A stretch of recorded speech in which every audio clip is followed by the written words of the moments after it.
혹시 낮에는 괜찮았는데 혼자 남는 순간부터 갑자기 마음이 무너진 적 있나요? 사람들 앞에서는 잘 버텼는데 문이 닫히고 조용해지면 그제야 감정이 한꺼번에 올라오기도 합니다. 이런 모습은 마음이 약해서라기보다 낮 동안 감정을 뒤로 미루며 버텨온 흔적일 가능성이 더 큽니다. 사람들 앞에 있을 때 우리는 생각보다 자주 표정, 말투, 반응 속도를 계속 조절하면서 지냅니다. 내 기분보다 먼저 상대 표정을 살피고 맞춰주다 보면 정작 내 감정은 뒤로 밀리기 쉽습니다.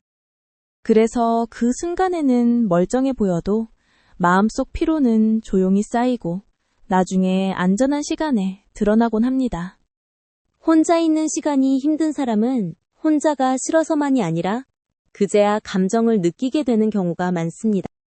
낮에는 할 일과 사람들 반응이 많아서 내 마음을 자세히 볼 틈이 거의 없기 때문입니다.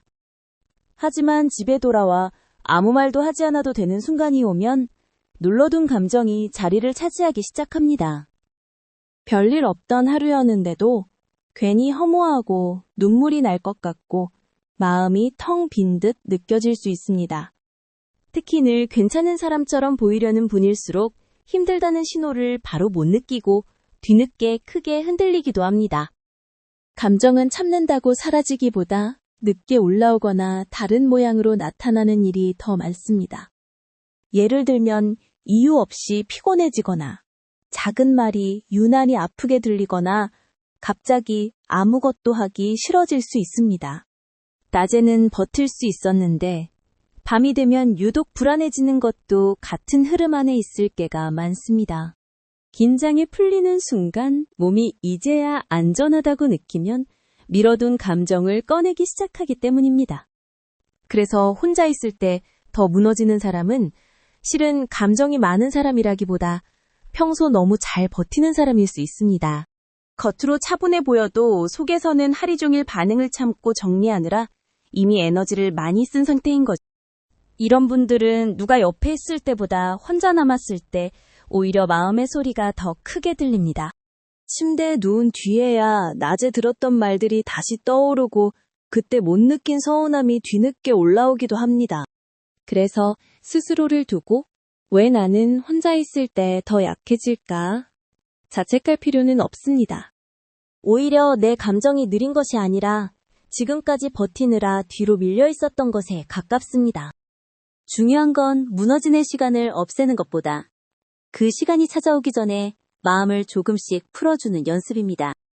집에 돌아오기 전 잠깐 멈춰서서 오늘 가장 불편했던 순간이 뭐였는지 짧게 떠올려 보는 것만으로도 다릅니다.